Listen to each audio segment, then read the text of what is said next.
Good morning, Mr. Leung. Yes, can No, it looks as if you're still setting up.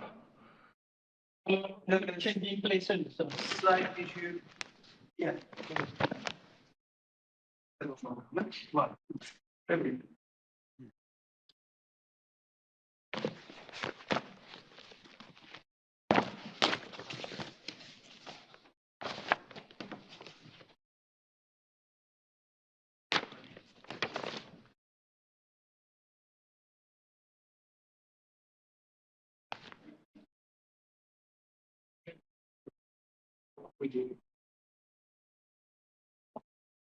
Are you ready, Mr. Leung?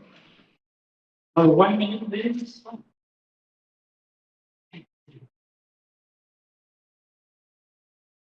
We have a problem, which is that we are seeing you sideways on. That's better. Okay. If I should slow for the date for the report, let me.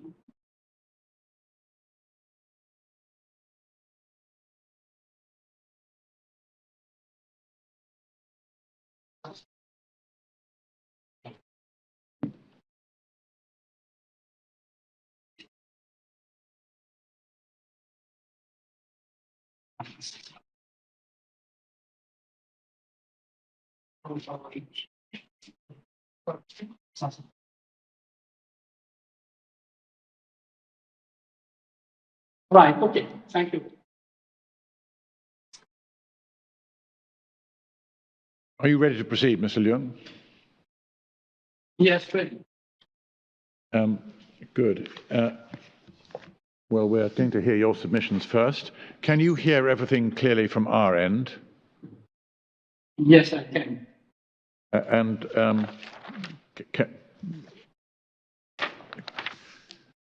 Can you see everybody involved at this end?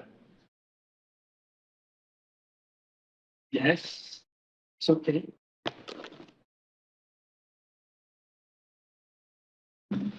And in particular, you can see Mr. Piru, can you? He is in front of me. Huh? I'm sorry? First, he is on the first table. I have to say you're not coming over very clearly at the moment. It may be because you're speaking, as it were, away from your microphone. The microphone is in front of the screen. You see? That better. Try again. Is that better? It's okay? That's a little better. Yeah. Very good. Well, please proceed. We have read the papers, and I'm sure you understand, and we're minded to think that the timetable is quite generous for this appeal, so don't feel that we would mind if you took less time than you had allocated to you. I will try to. So please proceed. I please your lordships. This is an appeal concerning an arbitration upon an agreement between the CSPI and a French registered company and a Mauritian company for the Flashbird, now Appellant. The agreement was signed on 2 days, 19th or 14th of March 1913 and 18th of April 2013. It contained a clause 14, which provided for any dispute arising therefrom to be settled definitely by the rules of arbitration of the international ICC, International Center of. I'm afraid we're having some difficulty hearing you, Mr. Leung. I don't know if you can get any help at your end to make your voice come across better from through your microphone.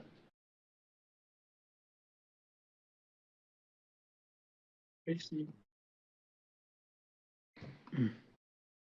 Is that correct now? 1, 2, 3, 4. That's better. That's better. Right. Thank you. I will not repeat what is already on the record, your worksheets, concerning the case of the respective parties, but give clarification or explanation wherever required. It was the respondent which made a request to the MARC, that is the Mauritian International Arbitration Center, to set up an arbitral tribunal to declare that the said agreement have been broken by the appellant for non-execution of some terms in it and to pay damages. But concerning another first prior contract signed on the 28th of February 2012 by them. That first contract was for the provision of advice and assistance to the respondent in order for it to obtain a build, operate, transfer concession contract from the Malagasy authorities for the management and security of 8 Malagasy International Airport. The BOT concession contract was awarded to the advice and assistance of the appellant on the 28th of July 2014 by the Malagasy authorities to the respondent.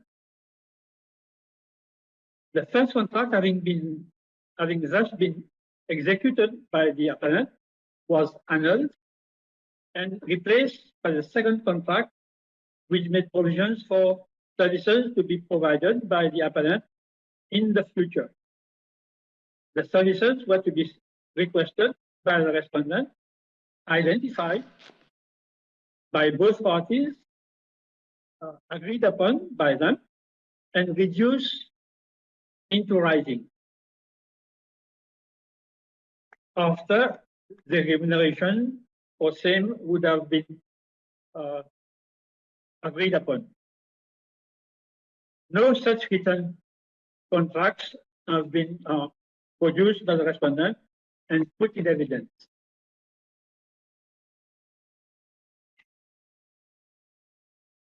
The MARC Arbitration Tribunal has been instituted, therefore, to consider an empty contract without any items on it. And it was based specifically on the contract signed on the 14th or 19th of March 2013 and 18th of April 2013. The written agreements rather, are nowhere to be found in their evidence, in the evidence. Faced with this quandary, the respondent, because the contract had already been executed, the respondent and or the MARC and the arbitrator had to use a roundabout way to interpret, by interpretation, to bestow jurisdiction to MARC, knowing fully well that any award handed down by the arbitrator would not be challenged, and no appeals also on in this case. This was coupled with a belief. Mr. Leung, we're still having trouble in hearing you. I think you have to be facing the camera and facing us in order that we can get the full benefit of the... I mean, you're far too far away from us, from the camera.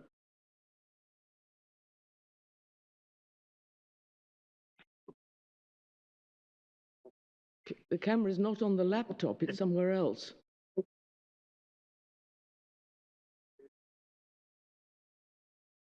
Microphone is on the laptop.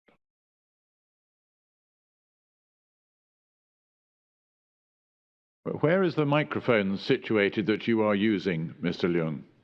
In front of. No, the microphone is on the laptop.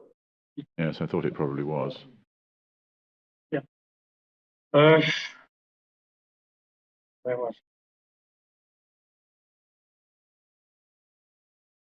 it? This coupled with the belief that a hybrid arbitration was hypothetical, inexistent, as propounded by the respondent. Not any arbitrator would do. A reputable, highly experienced one was needed. See the remarks of the respondent in its skeleton arguments at page 760 and paragraph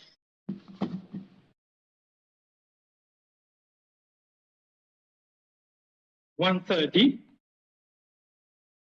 It's 765, 130.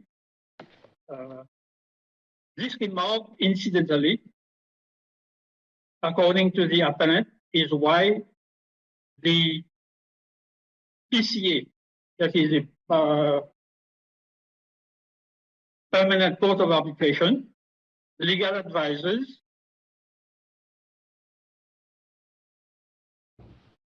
reply of the PCA did not include the appellant's request containing the fact that the MARC appointed arbitrator had French nationality. This is also another reason why the initial choice of a co-arbitrator to the permanent secretariat of the MARC was sidelined. Was what? In its sideline. In its Mr. request Leung, to MARC can for I the stop you, please? appointment. Mr. Leung, can you hear me? Yes. Your camera has now changed, and I think we're now seeing you through the camera on your laptop, so you can speak straight towards the laptop. You're looking over your... Yes, that's fine. Yes, You're looking at us that's better, now. no? That's perfectly good. Yeah.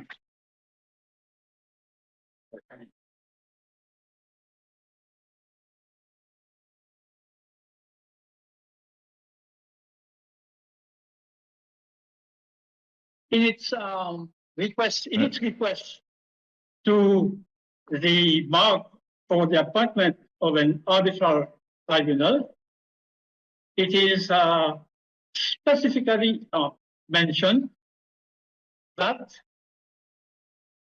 one, Mr. Jean-François Collin, would be the co-arbitrator, which means that there was not going to be a sole arbitrator to be appointed. And this, in paragraph 50 of the minutes of proceedings of the arbitration of the arbitral tribunal, is different from paragraph 162 of the same minutes of proceedings. The appellant is saying that the initial request for an arbitrator was not a sole arbitrator, but a co-arbitrator. Whereas in paragraph 162, the respondent is saying that they had asked for a sole arbitrator. I must point out that those minutes of proceedings were written, kept, and always under the control of the respondent and the arbitrator. We had the appellant had not participated in that arbitration. except at the very end when they said that fake documents, false documents, had been ushered in by the respondent and objected to that. And they made some other remarks as well. But Mr. Loom, can I ask you a question here? Is this the agreement that you are, under which you say the respondent agreed that there would definitely be 3 arbitrators? Because that is an issue of fact, because it's not accepted by the respondent and is not one which we could determine. I will come to that.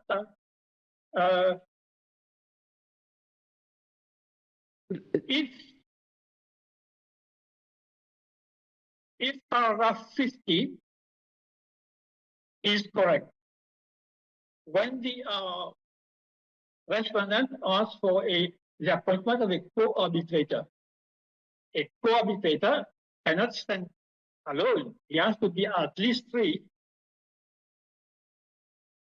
Now, during the preliminary proceedings, the appellant had objected to the mark having jurisdiction, and it was also not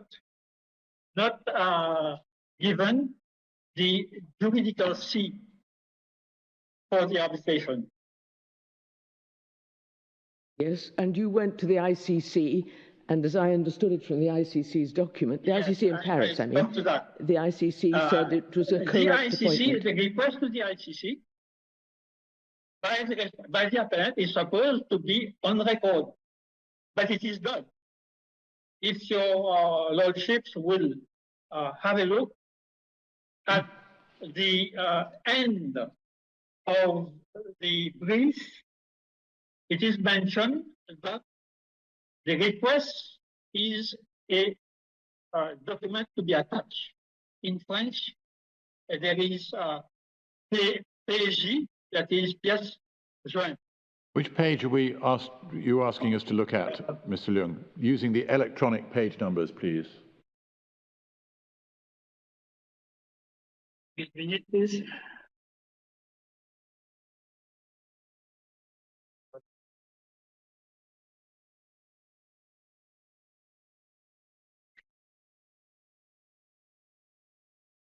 It's at the very end of the brief.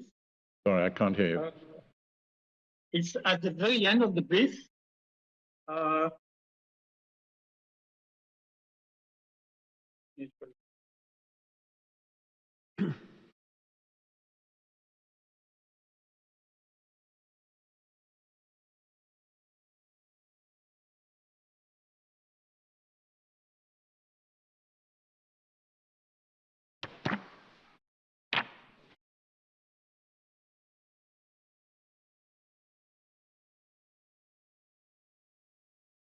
It's in the letter of the legal advisor who gave that legal opinion.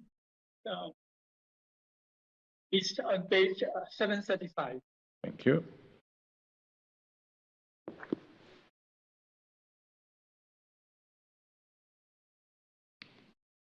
Well, I'm afraid it's not on page 775. 735, Sorry? I think. 735. Oh, I'm so sorry, I misheard. 735. That's the arbitration clause, as far as I can see. Yes.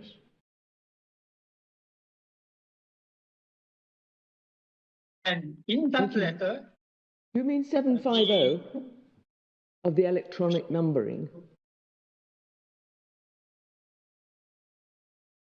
Not that one, sorry. I'm sorry, Mr. Leung, the page number, can you give us the electronic bundle page number of the document which you want us to look at, please? it's the reply of the legal advisor, conseiller juridique of the PCA, and it is. I think Mr. Perry may be able to help.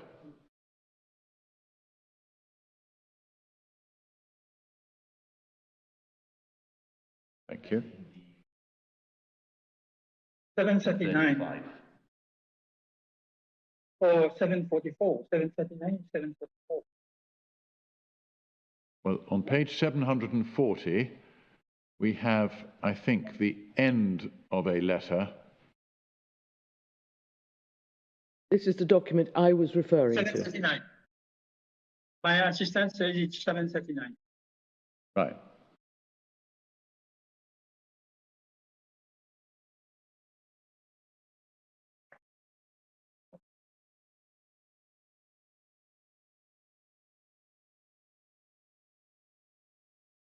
Can I proceed, Your Chief?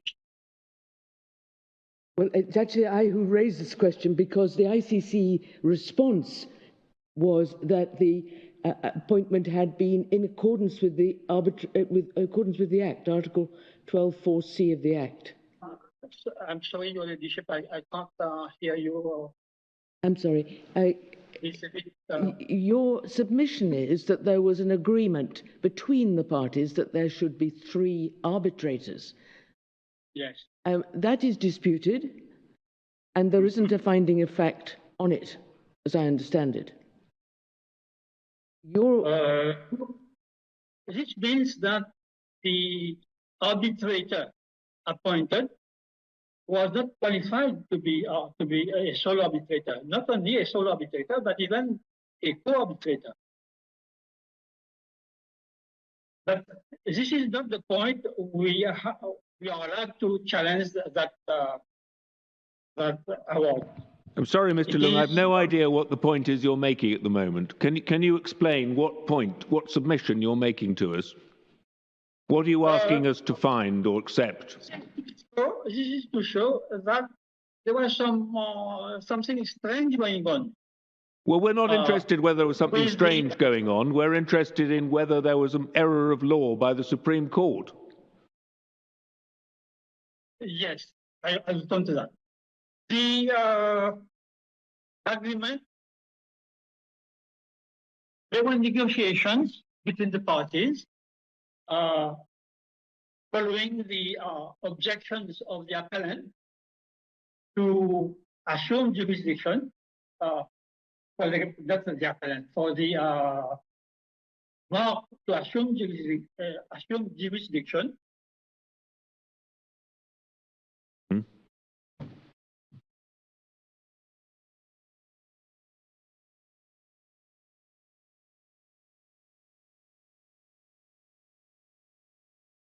Please continue.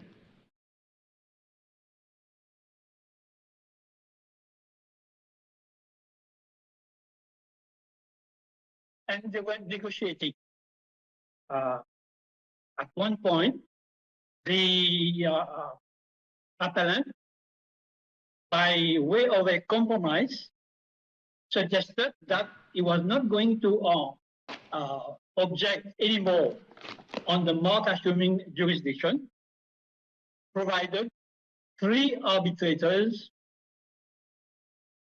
are to be appointed. And the respondent, on that point, agreed, but with a reservation that the two other arbitrators should be appointed by mark. That that compromise was made on the 22nd of November 2016.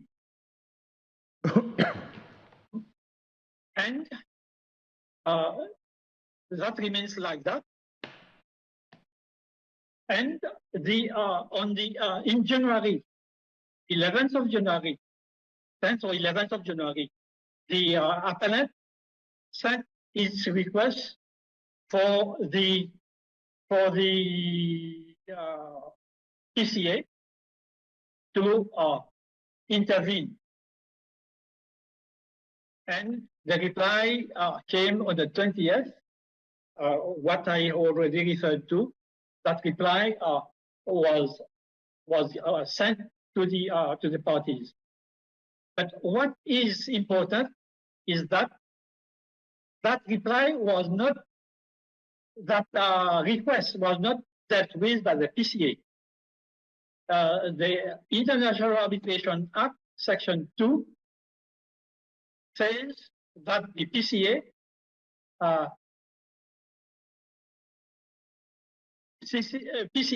acts and is has to first of all receive the complaint, and if there is any correspondence reply, it is the Secretary General which has to do that, not the legal advisor. Now, I have some arguments on that concerning that the way that request of the appellant was dealt with, not by the PCA, but by the legal advisor. Legal advisor had no duty, no right to deal with that request. And that request remains an invalid decision which was communicated to the appellant. Have we got Section 2? Sorry? But it's not the right Part of part. it. No, it's the wrong part. We haven't got the particular provision you're referring to. Section 2 of the International Arbitration Act. You're referring to Section 2. Interpretation section. I think it's on 995. We've got we've got part of Section 2, the end of it. I got the text here. and then we have 2A and 2B, and 2C.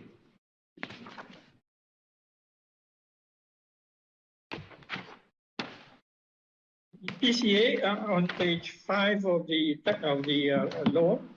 PCA means the Permanent Court of Arbitration, having its seat at the Hague.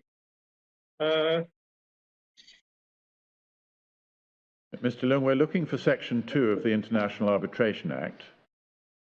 We have the second half of Section 2 on our electronic page 995. But we don't know which bit of Section 2 you want us to look at. And in particular, we don't know whether we in fact have that bit of Section 2 in our bundle.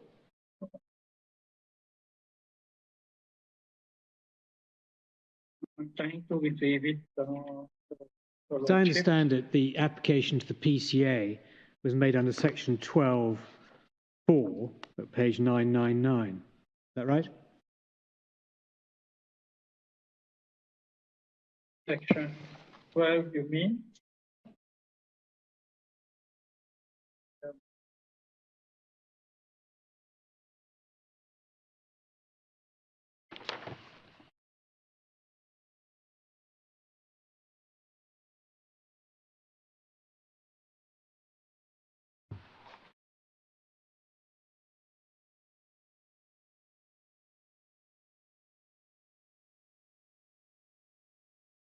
But you what wanted... I'm referring to is that the PCA acts through its by and through its Secretary General, not a legal advisor.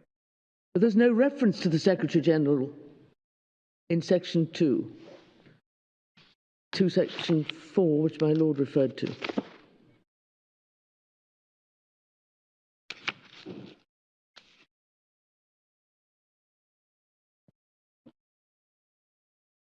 Seems a somewhat narrow point, does it not? Because the Secretary General could just write another letter confirming the note from the Deputy Legal Advisor. Can I find it later and we'll communicate it to you later? Mr. Leung, I don't know what, not sure I understand the point you're making. If it's a point about whether the legal advisor was wrong to send a letter, it's not a point in your written case. And I don't think that any of this was argued in the Supreme Court before the Supreme Court, was it? Your There's Lordship, it nothing was in the not judgment of argued the before Supreme Court Supreme about Court this because aspect. that the letter of request by the appellant was not put in the evidence. It wasn't put in No. evidence, you're saying. All right. Well, in that case, It was put on the file for it to be put in evidence and in the brief. This is what I'm saying. This is why that point was not taken. And my point is that this was a gross irregularity committed by the arbitrator. well, why should Why you is be it- allowed to take this point now when it wasn't taken in the Supreme Court?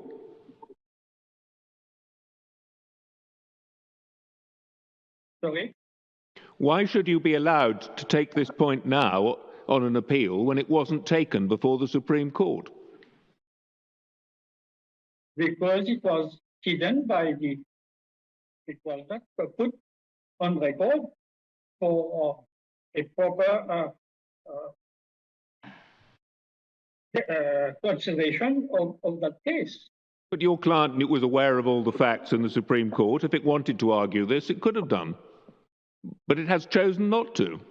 You can't start introducing it now on an appeal. Well, if the board says I can't, well, I can't. I think you do well to go to your next, Mr. Leung. I think you do. Decision.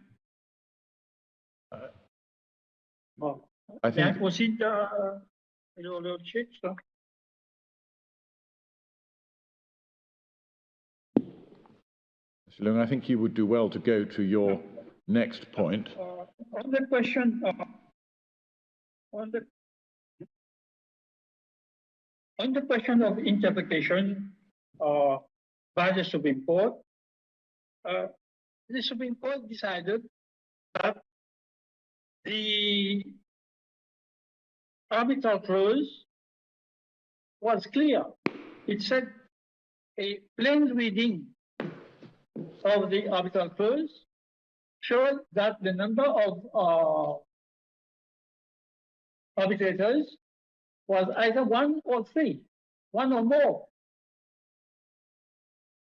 Now, that same clause also says it is any dispute arising from that contract, from that agreement, would be definitely settled by the ICC rules, not the MARC rules. And it is on evidence that the arbitrator applied not the ICC rules, but the MARC rules,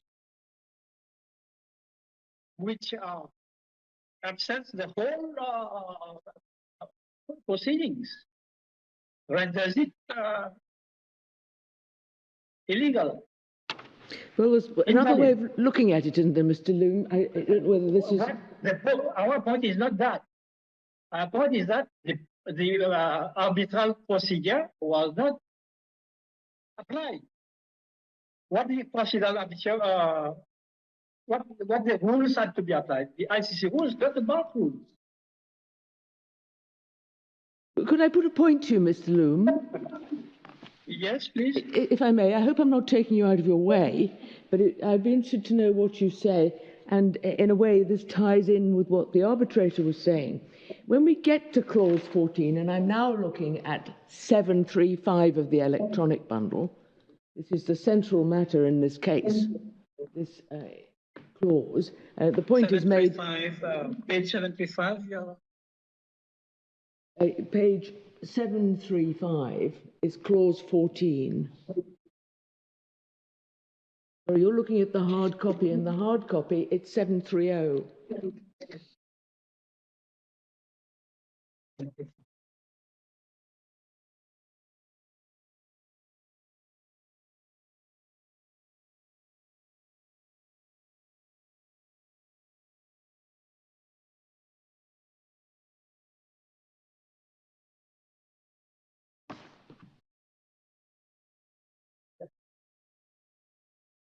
14.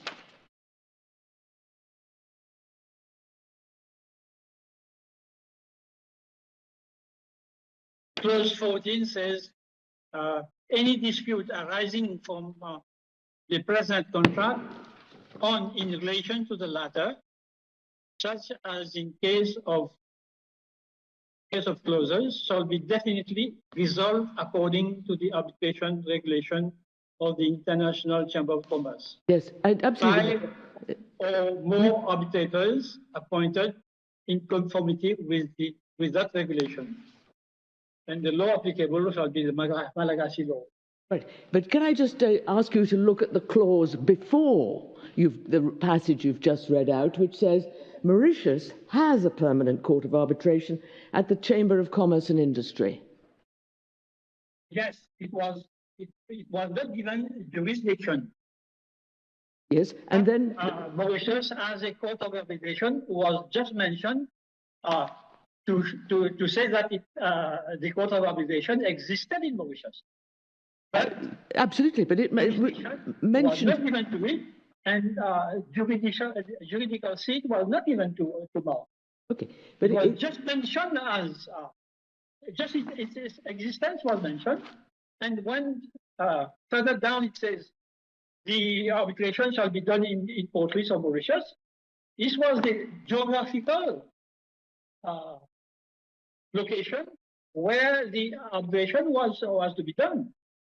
That's right. But if you, it was jurisdiction and juridical seat. I have the point. But if it had been intended to be limited to location, such as this was the place where the arbitration would be conducted, yes, then that's the place, no? There was no need to put in that link to the Mark's webpage in the ICC for the Chamber of Commerce and Industry. I think I'm right in saying that it's through to Mark. The reference to Mark Sorry, and its constitution. I didn't quite hear what you were saying.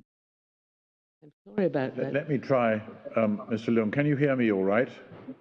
Yes, I can hear you. Lady Arden is saying, if you look at the website link at the end of the first sentence of clause 14, that's the jurisint.org and so forth, she thinks that is a link to Mark's website. Yes, but that does not give jurisdiction to Mark. Yes. Having mentioned that it was there was this, an arbitration center in Mauritius, but I would submit that that does not give jurisdiction to Mark. Well, they've taken the trouble to direct. Stretch it very far to do that. Now, they've taken the trouble to refer to that Chamber of Commerce and Industry and to the Mark organisation. And then when they go into the second paragraph, they say... Well, in any case, further... Mr. Leung, wait, can you listen to Lady... Mr. Leung, can you listen to Lady Arden's full question before you respond? Sorry, yes. I just want to put this to you. I just want your reaction. In the next paragraph, it goes on to say that disputes shall be finally resolved according to the arbitration regulation of the International Chamber of Commerce by one or more arbitrators appointed in conformity with that regulation. So the appointment, which is very important, is in accordance with that regulation. Yeah. But when they refer to the International Chamber of Commerce, are they not really referring to the Chamber of Commerce and Industry in the first paragraph? They go on to say the law shall be Malagasy law and that the arbitration shall be held at Port Louis. So that the whole emphasis of the clause, read as an entirety, is on Mauritius and Mauritius's Court of Arbitration and the Chamber of Commerce and Industry in Mauritius. So that what they've done in that second paragraph is simply make a mistake by putting the word international in, Chamber of Commerce, instead of putting Chamber of Commerce and Industry. And it's quite understandable because if you go to the web link, as I recall, it's a web link to a page of the ICC in Paris. A web link to the ICC? Yes, but we're dealing with the Mauritius clause. I may be wrong on that. I can't get it on our... But it says any dispute shall be settled by the ICC rules of arbitration. Yes, but it's possible for parties to... The ICC rules were not applied. Yes, but what I'm putting to you is that it's possible that the parties simply misdescribed the International Chamber of Commerce when they should have been saying Chamber of Commerce and Industry, that being the name given in Mauritius. They came to Mauritius because it was cheaper to do it. This is the main reason why this was done in Mauritius. Now, furthermore, on this point about the arbitrators to be appointed, the appellant had serious reservation about the International Center of Arbitration in Mauritius. And this is why the respondent in paragraph 79 said, well, you should have confidence in the bar. Yes. And the foot of the page to which the web link takes you, it does actually call it Chambre de Commerce International. Yes, there was some argument on the Chambre de Commerce et d'Industrie, and but I'm not sure that this is a valid point. The valid point is clearly stated: the arbitration should be done by the ICC rules. And the first thing the arbitrator did was to apply the different rules. And of course, the correct procedure was not applied. And under section 39, this was a valid reason for the award to be set aside. So the appointment would have to be in accordance with the rules in the ICC in Paris? Not by Mark at all. Is that right? The ICC rejected that view in the letter from the Deputy Legal Advisor you've just taken. Was adopted in Mauritius, and that rule was adopted by the very arbitrator who co-authored the rules, the mark rules in Mauritius. And this is public knowledge. Thank you. Thank you very much for answering my question. Thank you. Please continue, Mr. Leung. Sorry.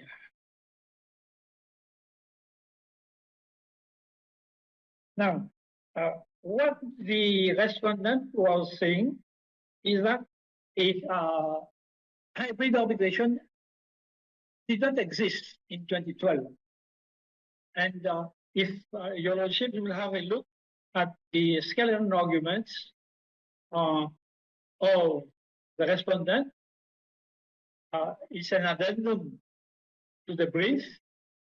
Why it is an addendum is that those skeleton arguments were not in the court file, but had to be retrieved from another file in a case not related to this case at all. And it contains, the arguments contain 27 pages. And all over the place, the existence of a of an arbitral of a hybrid arbitration was called hypothetical at page 744 was a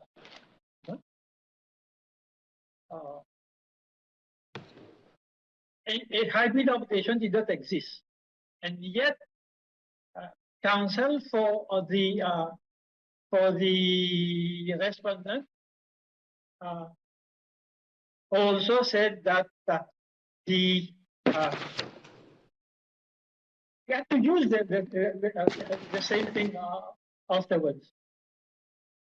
And this is why they found themselves in a quandary. First, the initial request for a Kobe arbitrator was there. Of course, there has been some discrepancy at paragraph between paragraph 50 and paragraph 62. Then this matter about a hybrid arbitration not in existence, and the by compromise and concession of the parties, they finally agreed to have 3 arbitrators. This is being disputed by the respondent. But if your lordships will have a look at the paragraph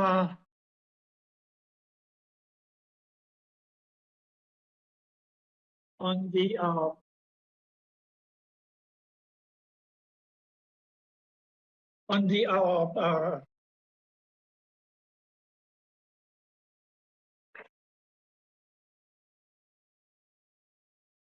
email sent to the arbitrator, saying that they were the appellant said that it was he agreed to let Mark have jurisdiction, but with 3 arbitrators as follows. The initial arbitrator requested by the respondent, Mr. Jean-François Collin. The appellant put in its own co-arbitrator, Mr. Adam, not Mr. Adam, Mr. Well, it's a different one. And then the arbitrator appointed by the Dr. Jalal El Adam. And when that paragraph, 79 says, this is agreed by the respondent, but with the reservation that the 2 other arbitrators should be appointed by Mark. This was on the 27th of November 2016. After the in January, that was repeated, and in January, in paragraph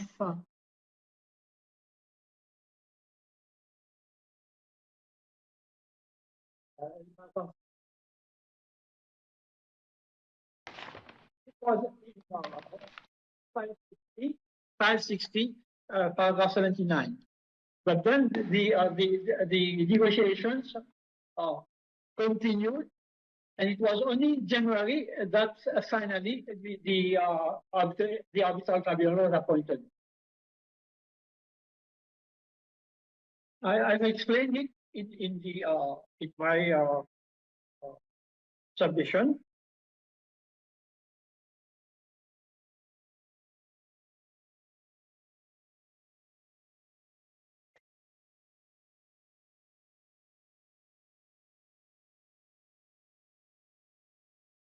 Now, what also I want to stress on your lordship is that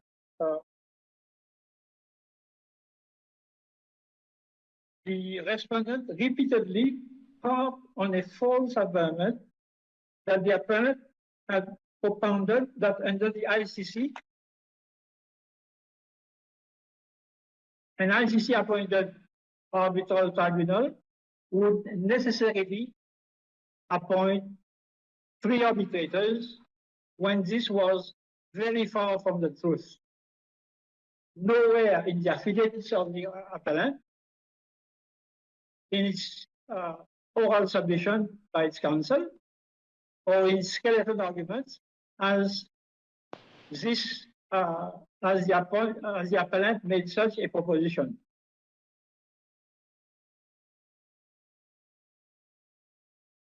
So much harmful was this repetition of an untruth that even the Supreme Court got influenced by it.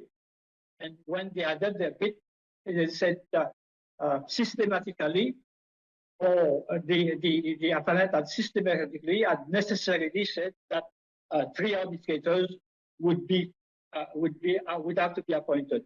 This was nowhere said by the appellant. It was the respondent which said so. In its skeleton argument, it's there. I've already pointed out that in my submission.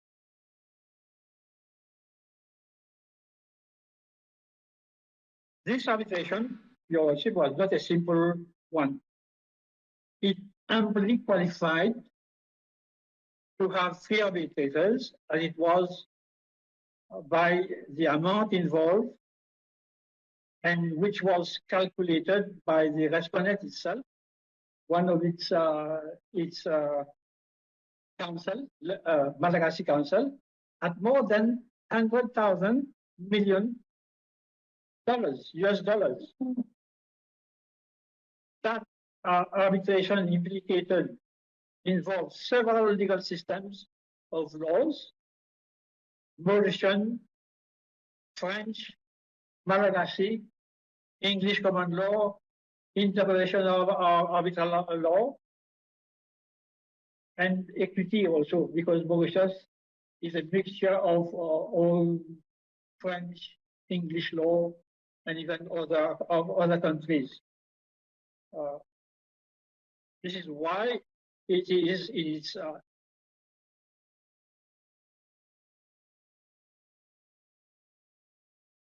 in its final request that Mark suggested the appointment, in its initial request that Mark suggested that a co-arbitrator should be appointed, meaning 3 arbitrators at least should be appointed. Why the choice of Mr. Jean-François Collin and chosen by the very respondent itself was not been appointed. And according to the rules and regulations of both the MARC rules and the ICC rules, what the requester suggested should be appointed. And instead of Mr. Collin, it was Dr. El Adab who was appointed. And coming back to the request of to the letter of request to the PCA, it was revealed in that letter that Dr. El Adab had Franco-Lebanese nationalities. As a French national, he was not qualified to sit as on an arbitration tribunal between the 2 parties. And this is another one of the defects in the procedure of that tribunal. Mr. Leung, was this a point raised before the Supreme Court? The French nationality of the arbitrator? It was not. It was not. But it is the respondent counsel himself who said Dr. El Adab is a reputable international experience arbitrator, member of the ICC court, and this can be taken as being the truth on the principle of public knowledge. Yes.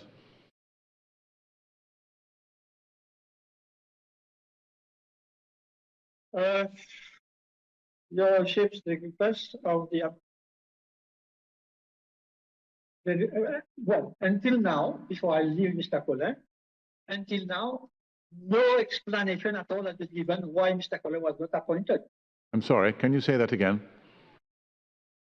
No explanation has been given by either the mark or the arbitrator on why Mr. Colin, the initial choice of the respondent for the to be appointed as co-arbitrator by the called by the respondent was not appointed, and there is no explanation, no evidence at all why this was not done.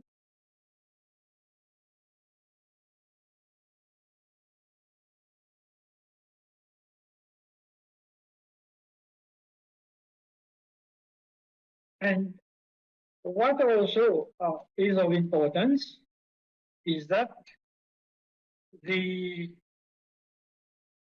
decision of the Permanent Court of Arbitration, given not by the court but by one of its legal advisors, was relied heavily by the Supreme Court to come to the decision on that point.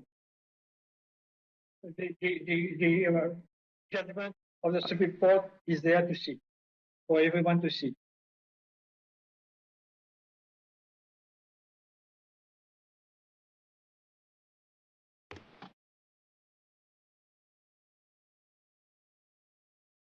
The respondent would submit that unconventional and a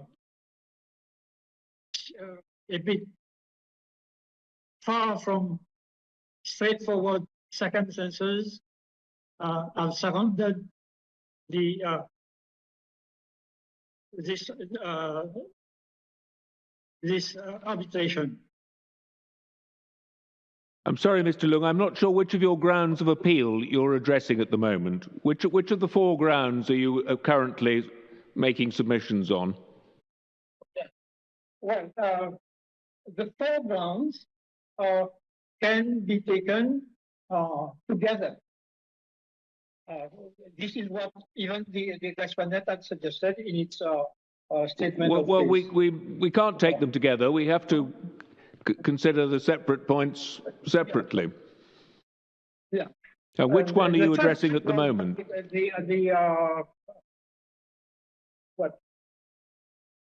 The procedure was not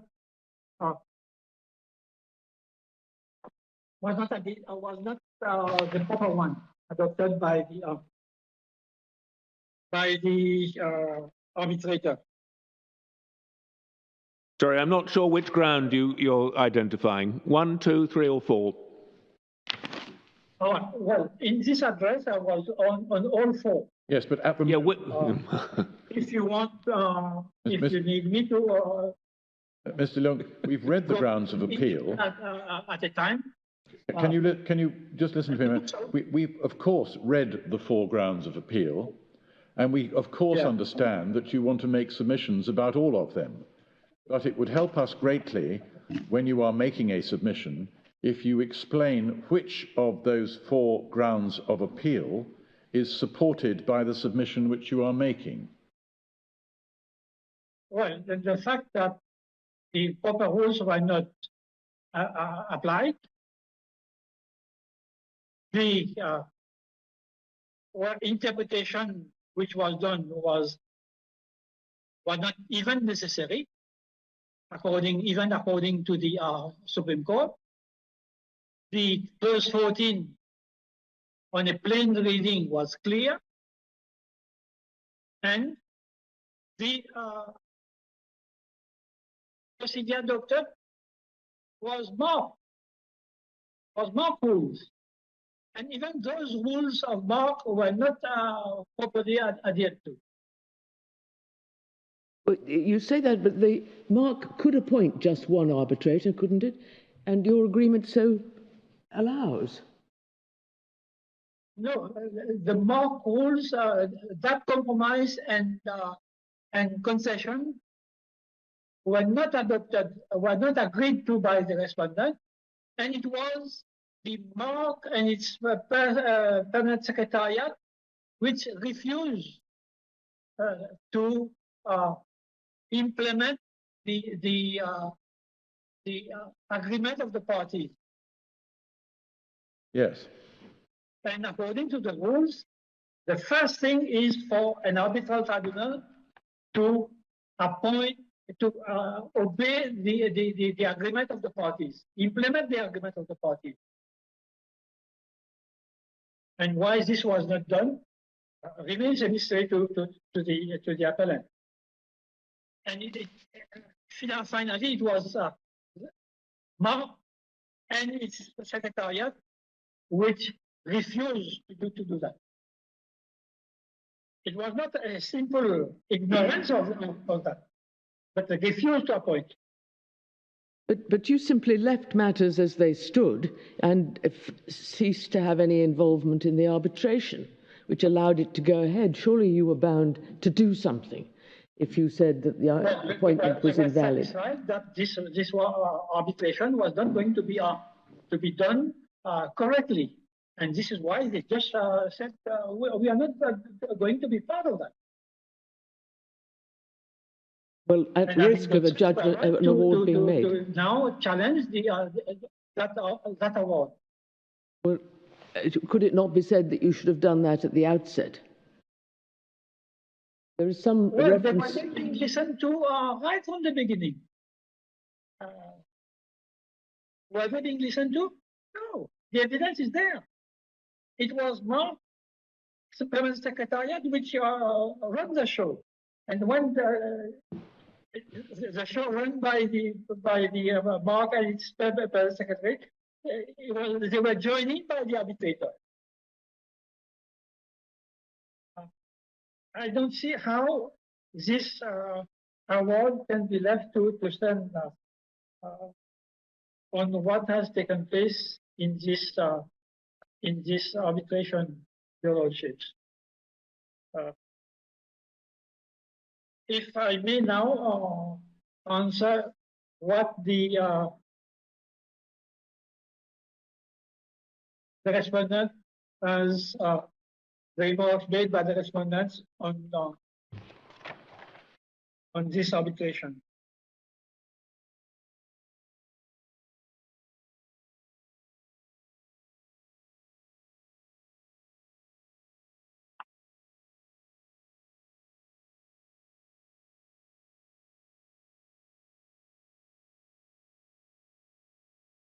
Number one, I don't have to go through. Paragraph 1, 2, I don't have your lordships. And on the background facts, the respondent seemed to have made confusion between agreed statement of facts. Mr. Leung, and the statement of facts as we. What page are we on? Electronic page. It's on the case for respondent. Right. Well, that starts at our page 814.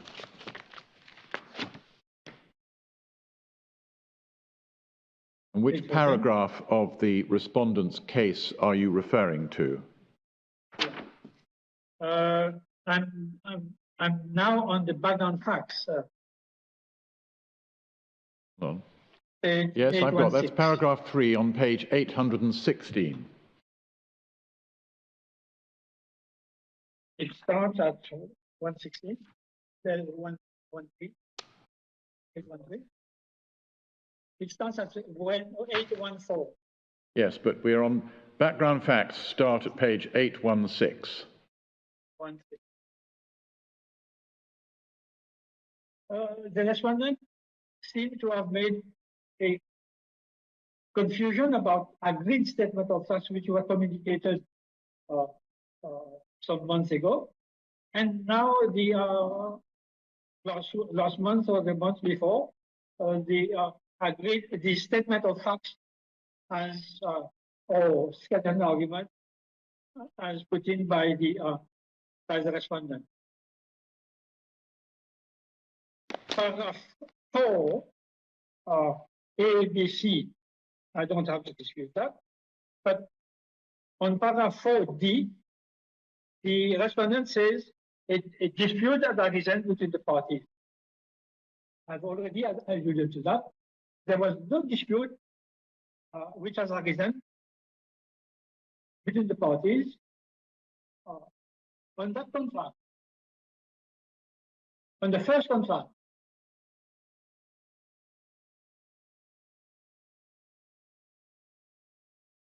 He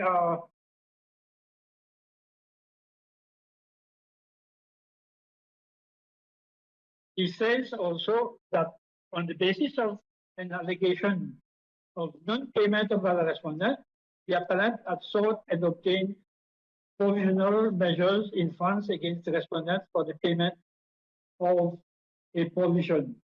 Well, this is also true. Everything is true on that.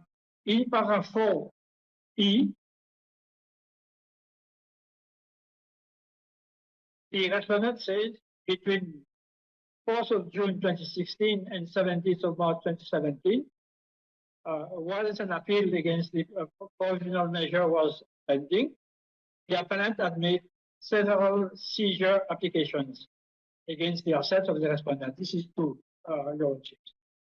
But why did the appellant had to do that? Because the respondent was unable to pay the remuneration and was refusing to pay any remuneration as of that date. The only month that the remuneration was paid was for the month of May 2013. But Mr. Lung, all this is doing is repeating paragraphs which are in the agreed statement of facts. The paragraph you've just read, E, corresponds on 796 to paragraph 10 of the agreed statement of facts. So this has been agreed by your clients. Yes. But, so what point are you making to us now? What they say in their statement of facts as background facts is from paragraph 4D that there was a dispute. The appellant is saying there was no dispute. That there was a parallel arbitration entered by the appellant. It was not a parallel arbitration. The arbitration sought by the respondent was for the second contract, not the first contract, whereas the appellant had entered a proper arbitration with the ICC for the non-payment of its remuneration as a result of the execution of the performance of the contract of the DOT contract. And this is not correct when he says they were parallel. It's parallel to have been on the same matter.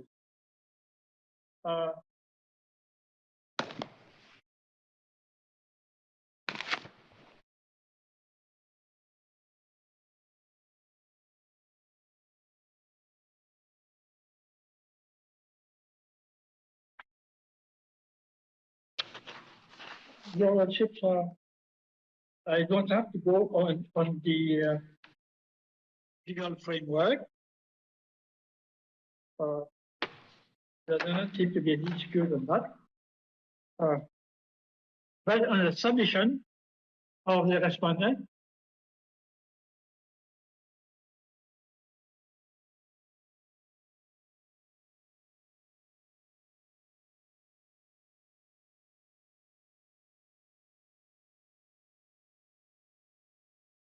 coming on paragraph 7 of the submission on the of the respondent,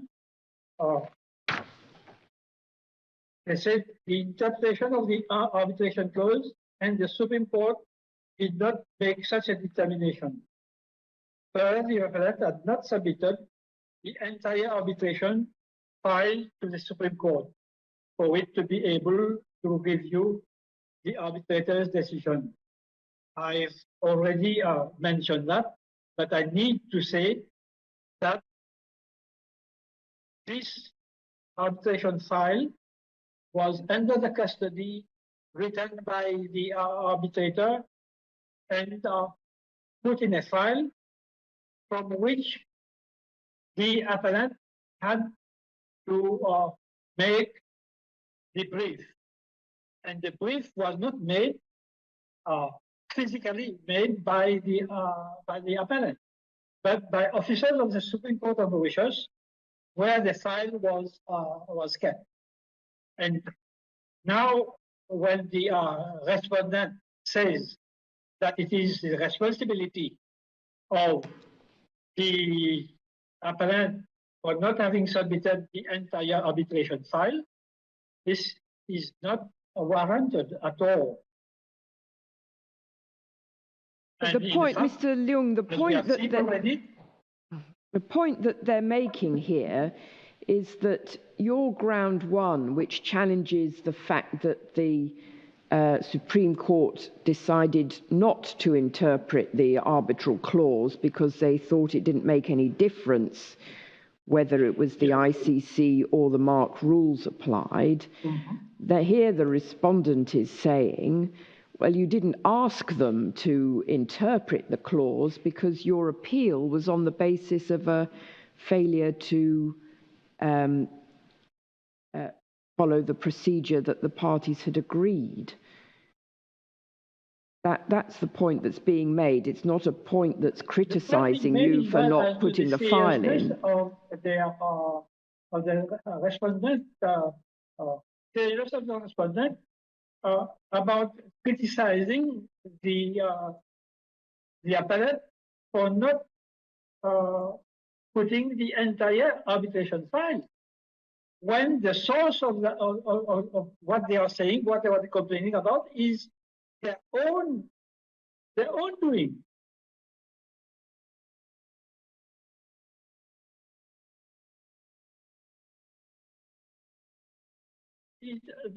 Also saying that there was uncertainty as to the actual and precise objection raised by the appellant. This is also not true. The precise objection, precise ground of appeal of the appellant is that the proper arbitration rules were not adopted. And it makes a whole lot of difference when you appoint one arbitrator, or whether you appoint one arbitrator or three arbitrators. It makes still a greater difference when you appoint an arbitrator who was not qualified, and you appoint three other arbitrators, two of whom were independent. But the agreement. My point, Bishop, sir. Could I just ask you a question, Mr. Leung? Lady Arden has a question for you, Mr. Leung. Please, may I ask you a question? Yes. It's that the clause 14 clearly contemplated that there might be one or more arbitrators, depending on the application of the regulations. The second paragraph which you read to me, of clause 14, talks about by one or more arbitrators.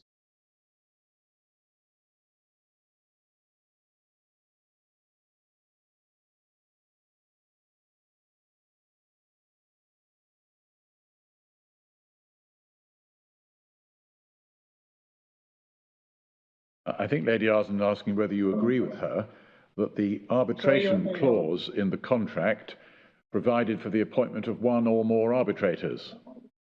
Yes. I didn't quite catch what she was saying. Well, that I think is agreed, and now I think Lady Arden has a question arising out of that. Well, unless... I didn't get it, Your Lordship. I didn't get it. Lady Arden has a question arising out Yes. of the fact that the arbitration clause provided for the appointment of one or more arbitrators. Yes. If that is so, then the rules of MARC or the ICC would tell us whether or not there had to be 3 arbitrators. And as I understand it, both organisations could appoint simply one. It was a matter for their discretion. Unless the parties had agreed Not under the circumstances prevailing in that arbitration. Sorry, I missed that too. Could you say it again? And then the discretion, if it was a proper arbitrator which had been appointed, then maybe that would have been a point. But to start with, the arbitrator was not qualified. Secondly, Mr. Leung, the complaint about the arbitrator's qualifications does not appear in your written case. It does not appear in your grounds of appeal. It wasn't made in the Supreme Court. You can't just come along to the hearing now and start making up new arguments.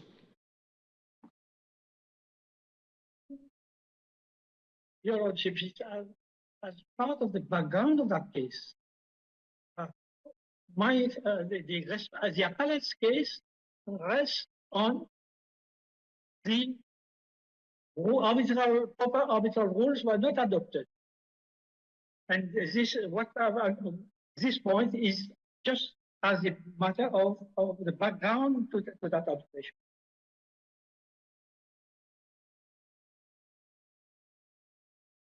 Well, Mr. Leung, we're coming to the last half an hour of the time allotted for your oral submissions.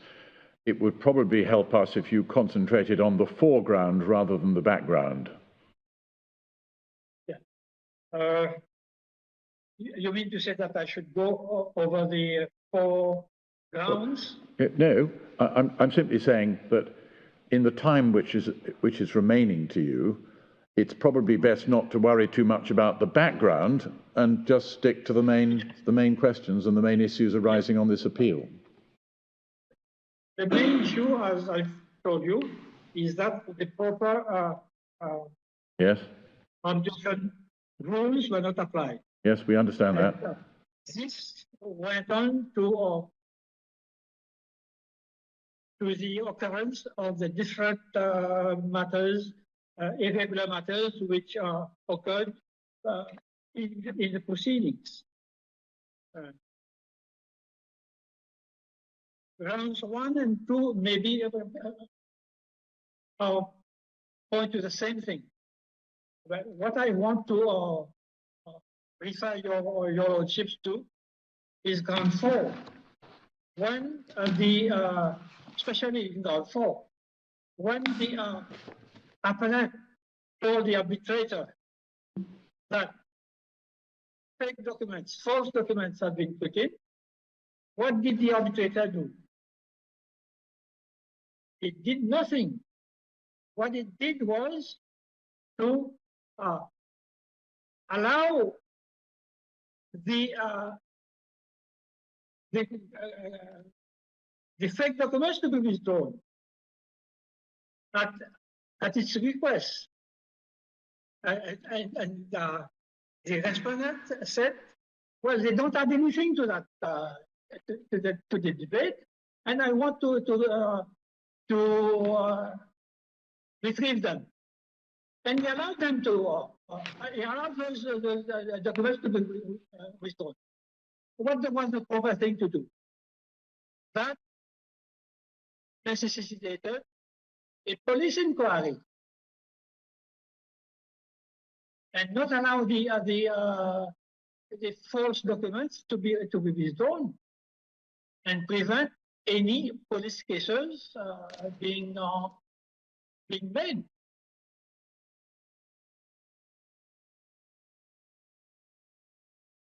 And furthermore, the Supreme Court of Mauritius had nothing to say on that.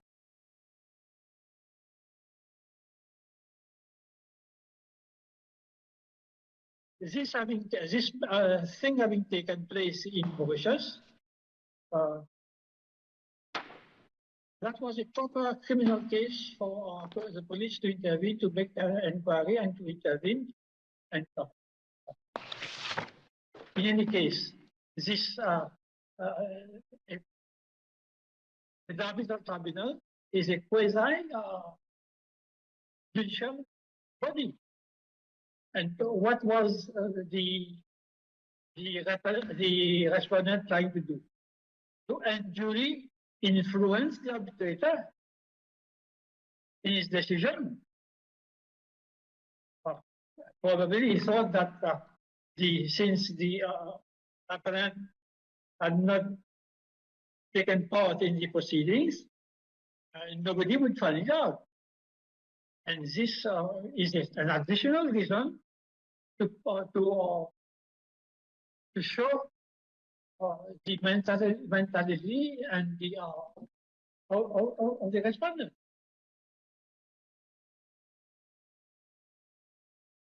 I can't see why the arbitrator allowed the documents to be withdrawn. Mr. Leung, assuming this is of any relevance, where do we find in our bundle the evidence or documents on which you're relying to make these factual assertions about forged documents and so on? As far as I could see in your case, there are no references provided. Is there the slightest bit of evidence to support these assertions? It is in evidence. I will look it up, and when we resume, I will tell you where it is. That thing is about. Is there a page number you can point us to where we'll find these facts, either agreed or even evidenced?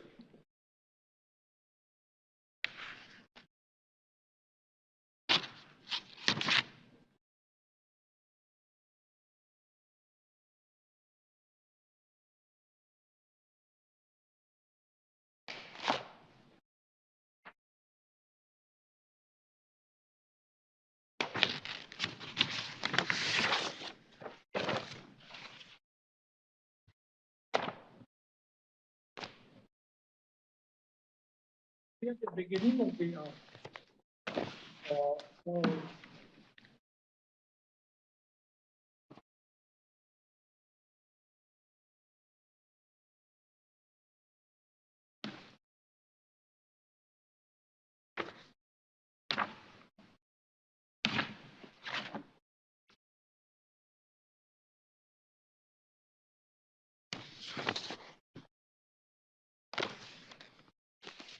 it's in paragraph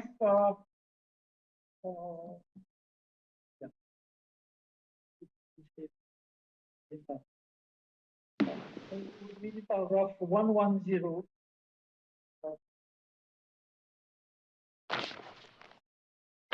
Paragraph 110 of what document, Mr. Leung? Where it says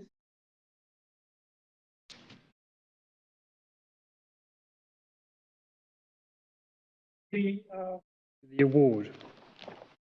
Page 566.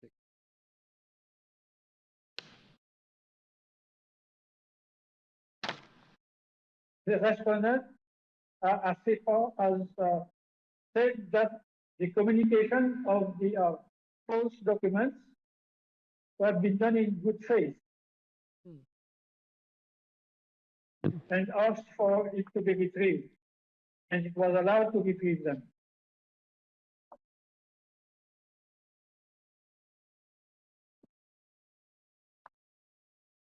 Yes, it's paragraph 124 of the arbitral award. Sorry, The arbitrator records that you challenged the authenticity of the documents, and the respondent said, well, they weren't aware that they were forged. They put them forward in good faith, but in order not to have an argument about them, they withdrew them. Isn't that what happened?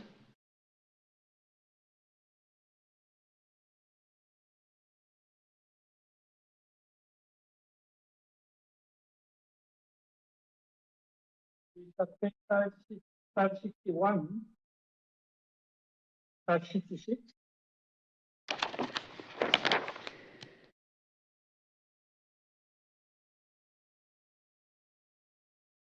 At page 570 of the electronic bundle. On the 27th of September, 2017, the appellant, the applicant has called of the tribunal, the respondent, transcript, May 28th September. The applicant informed of the communication of alleged false documents. Right, that these documents not supporting anything valid, they were removed. I will communicate communicated support. Account stated 18th of August 2017.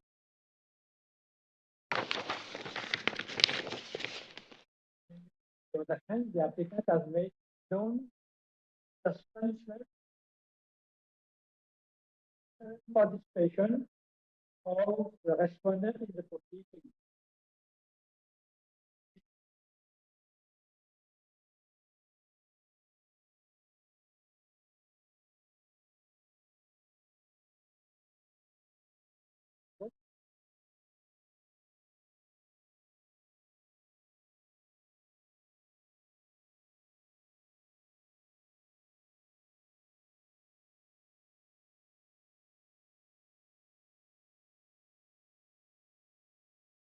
In paragraph 110.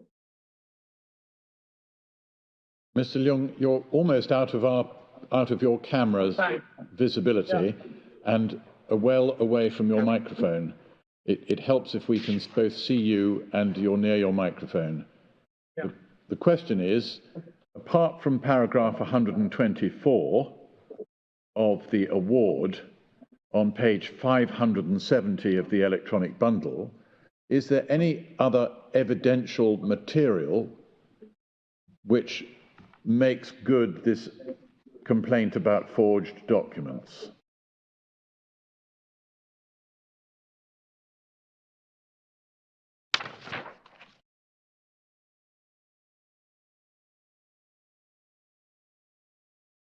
I'm sorry, your lordship. What is the question? The question is, you're being asked about ground 4 of your grounds of appeal. Yeah. And the question is, apart from paragraph 124 of the arbitrator's award, which we have at page 570 of the electronic bundle, what you are saying. is there any other material which goes to or supports or proves in evidence this ground 4 of your grounds of appeal?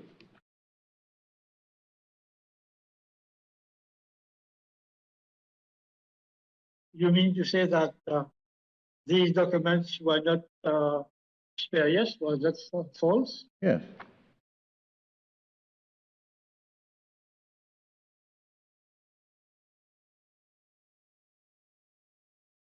Well, we don't know whether they were forged or not. That's why we're asking you what evidence you rely on to show they were. I can't hear what completely what you're saying, Your Ladyship. Your ground 4 is asking us to set aside the arbitral award on the basis that it was based on, or that the respondent had tried to put forward forged documents to the arbitrator. And you complain that the arbitrator simply allowed the respondent to withdraw those documents and didn't take any further action. And what we're asking you, I'm asking you, is on what basis do you say that the documents were forged? And for good measure that the respondent knew they were forged, because that's not what the arbitrator decided.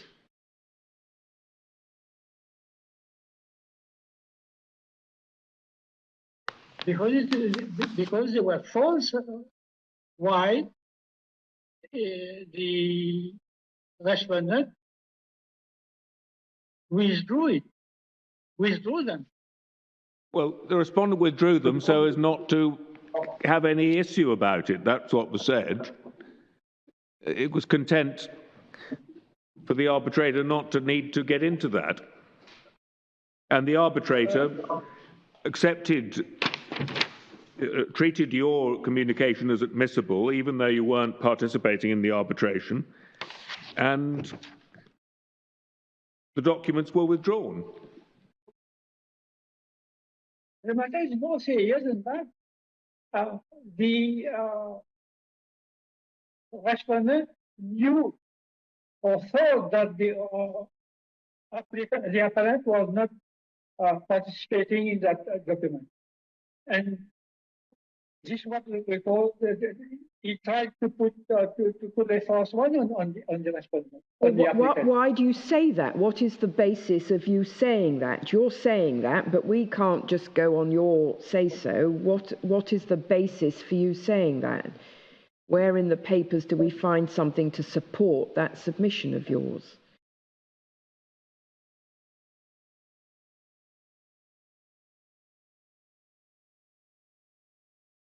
The documents were put in.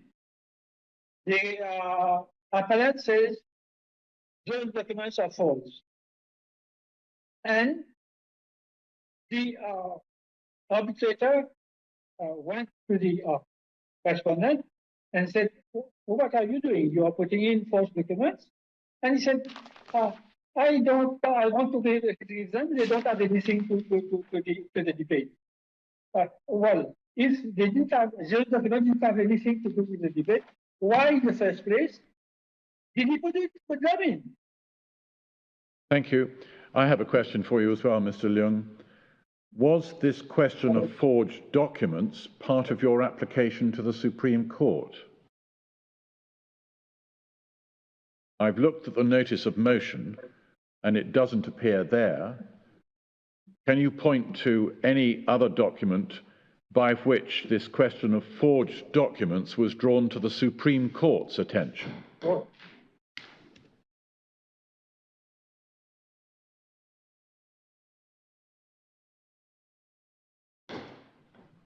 This, I'm afraid, I will have to look into. So be it. Well, now you've got a quarter of an hour left, Mr. Leung. You probably want to think about drawing towards a conclusion quite soon. I think we've looked at all your 4 grounds of appeal. What do you want to say by way of conclusion?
Your Lordships, this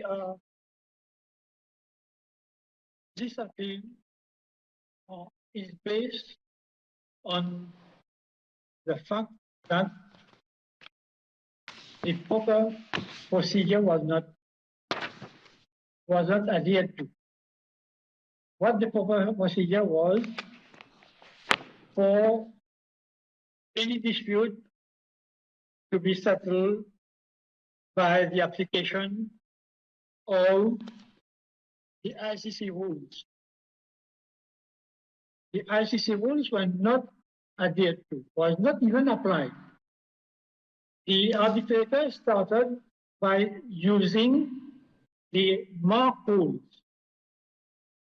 The MARC rules and the ICC rules, although the MARC rules were copiously influenced or copied by the on the ICC rules, there were material differences between the two sets of rules. To begin with, the arbitrators in the MARC institution, they could not be sued for any thing they did or they do. They any problem arising from an arbitration had to be dealt with by the court, not by the permanent secretariat.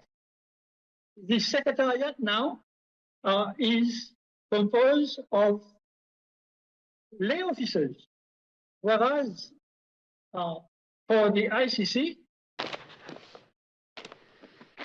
the court is made up of professional lawyers, not any clerk.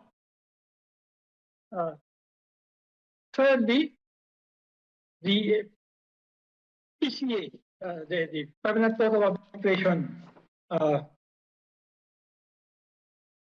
requests, the request made by the appellant to the PCA was not dealt with by the court, as the law says.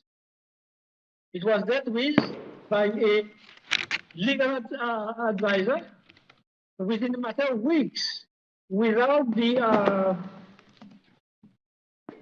appellant being able to sustain his objection and his demand. Even the respondent was not asked to give his remarks, to give his stand on what the appellant is saying. All this were not are not really what a quasi-court of law should be doing.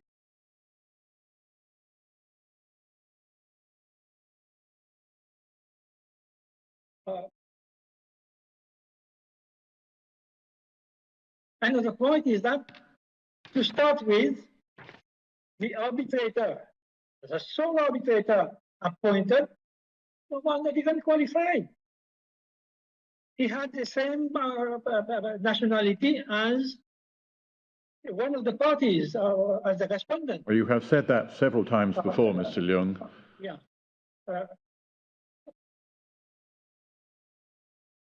My point is that the arbitration was not correctly done in the proper way. Thank you. The rules were not, proper rules were not applied. And then the several other matters which took place, one cannot say that justice has been done in this arbitration. Thank you. Thank you, Lord. Thank you, Mr. Leung. we will rise for 5 minutes and consider where we've got to in this appeal thus far. Thank you.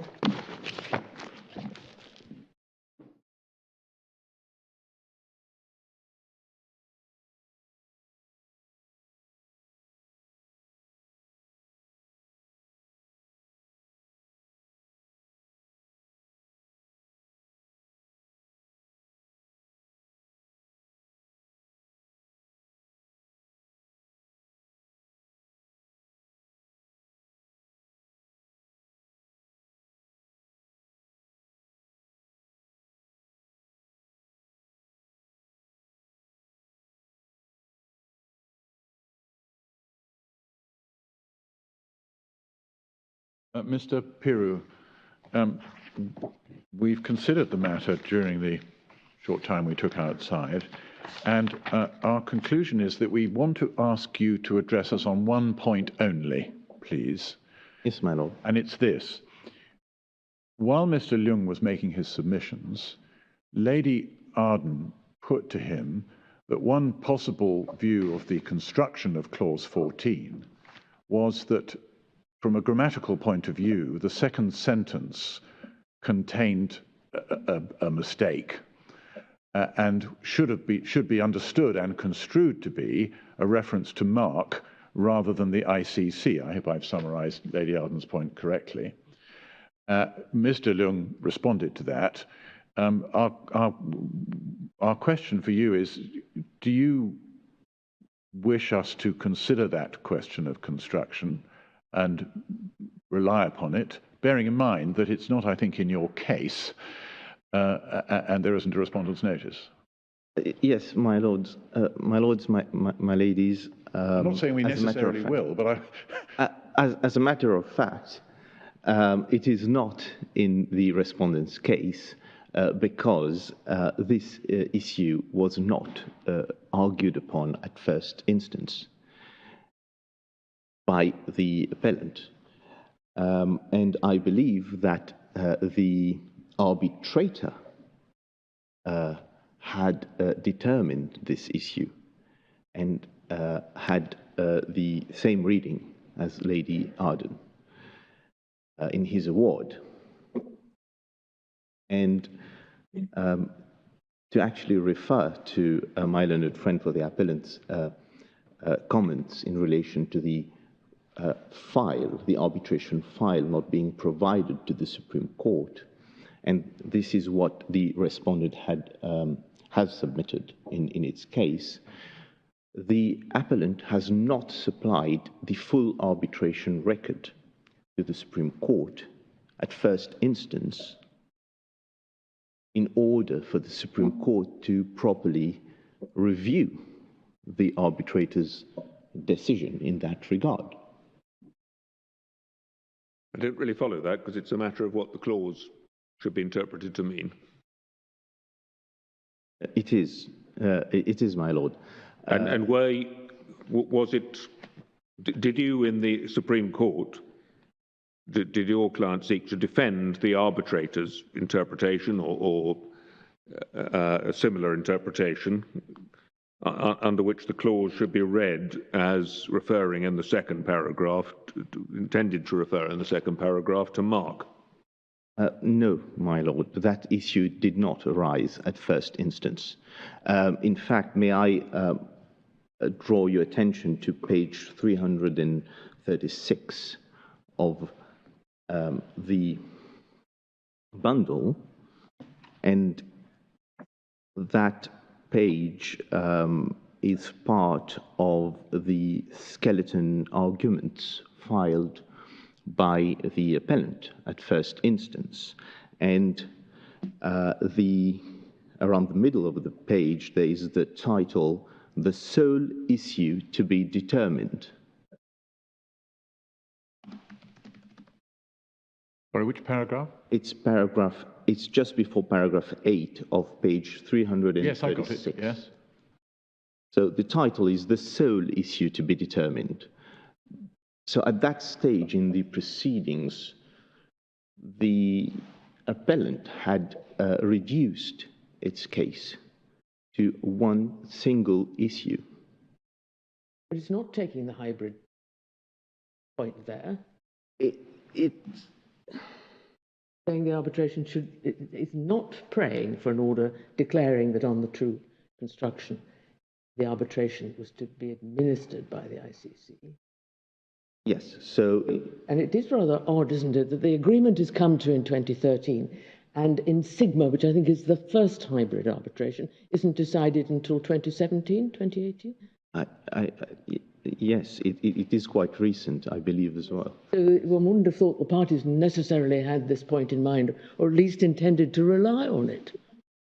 But their argument was that it should be governed by the ICC rules. And so I think Lady Arden's point arises as to whether you disputed that it was intended to be governed by the ICC rules. Because that was the issue. That was the sole issue in the, well, they said it was the sole issue in the Supreme Court. It is disputed. The arbitrator had analyzed this issue in detail. Yeah.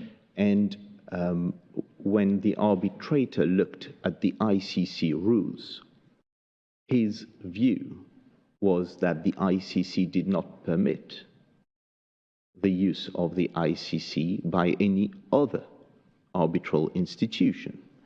And I do not, I'm not submitting that this is true or not, but this was a finding of fact made by the arbitrator in the proceedings. It's correct to say, isn't it, that they changed their rules, and that may be that the thing has developed since then, but the ICC took a fairly strong view about this.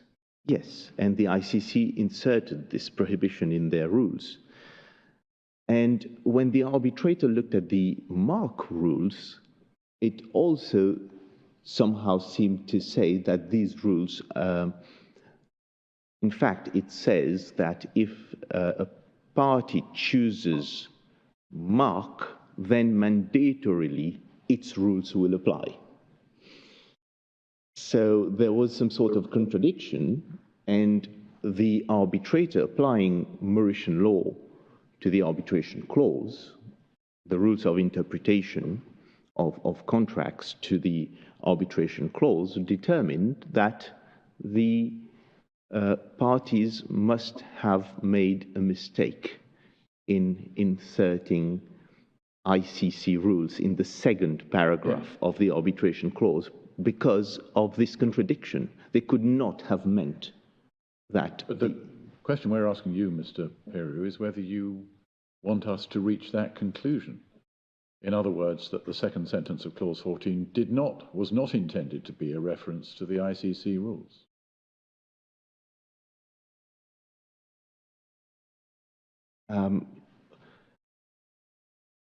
If I stick to the grounds as drafted, I do not believe this is a necessary decision.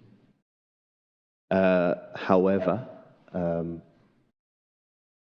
if your ladyships and lordships want to be comprehensive about the issues that could have arisen first instance, then an opinion at least on this issue might be welcome.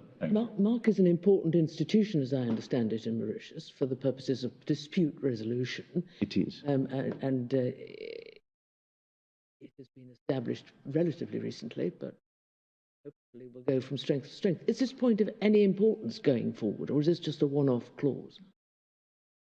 I believe this is a one-off clause. So the hybrid arbitrations are taking place in MARC, are they? No, because of the rules. I am not aware. Yes, I am not aware that any hybrid arbitrations have been dealt with by MARC. Thank you very much, Mr. Peru. There's nothing else we'd like you to help us with. But, that's been of assistance. Mr. Leung, since we've raised this question with Mr. Peru, is there anything you want to say about this narrow question, namely whether we should consider whether the second sentence of Clause 14 contains a grammatical error such that it should not be interpreted as a reference to the ICC rules at all? Your Lordships, my view is that there was no need for interpretation because it was clear enough. And the contract was discussed on the side of the respondent by seasoned, experienced professionals. They had a Malagasy lawyer, president of the Bar Association, Bar Council. They had a deputy general director of the company, and they had also Mr. Assis, who was a businessman, and they were all people of experience, and they knew what they were doing. To say that there was a mistake on that is just a bit far-fetched. Thank you. Thank you. Very well. Well, we're grateful to both counsel and their legal teams for the written and oral submissions that have been made today. The board will retire to consider its judgment and will let the parties have it in draft and hand down in due course.